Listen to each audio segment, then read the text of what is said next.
Préciser aujourd'hui la dernière étape pour la mise sur pied de l'Ismala SA, qui, comme son nom l'indique, est une société anonyme à laquelle sera confiée la gestion de l'Institut spécialisé dans les métiers de l'aéronautique et de la logistique aéroportuaire, avec son extension qui va ouvrir très prochainement. Donc ce nouveau modèle de gouvernance est né d'une confiance mutuelle et d'une volonté partagée entre l'OFPPT et le GIMAS d'allier nos atouts au service du positionnement du Maroc sur la scène aéronautique internationale, d'une part, et d'autre part, pour offrir aux jeunes diplômés de ce secteur les meilleures chances d'insertion et les meilleures opportunités de carrière. Donc ce modèle de gouvernance va avoir comme avantage de conférer à la structure qui est l'Ismala 1 et 2, une agilité et un répondant aux besoins de l'écosystème aéronautique en matière de capital humain et ressources qualifiées, de pouvoir impliquer directement les professionnels dans la gestion de la formation grâce à un conseil d'administration tripartite qui va allier l'OFPPT, le GIMAS et l'État sous la présidence du GIMAS qui auront les voix majoritaires et qui concéderont sur la base d'un plan d'action annuel à la réalisation des objectifs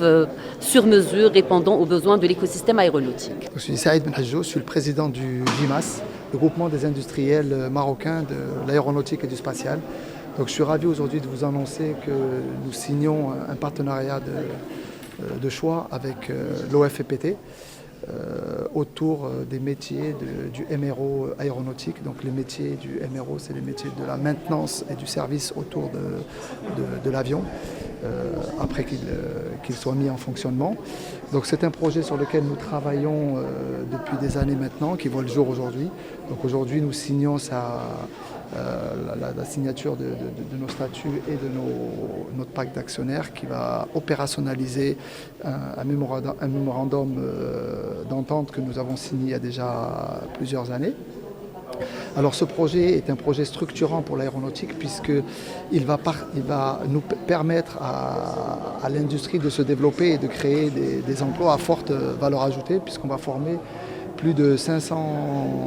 techniciens B1, B2 pour la maintenance aéronautique. Et surtout, ça va nous faire passer dans une nouvelle dimension,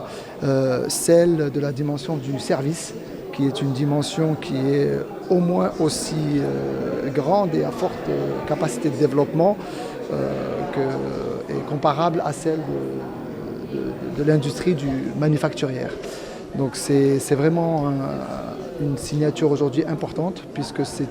avec la création de l'Ismala SA, c'est la création d'une entité qui va structurer profondément l'industrie aéronautique au Maroc et l'accompagner pour de nouveaux horizons.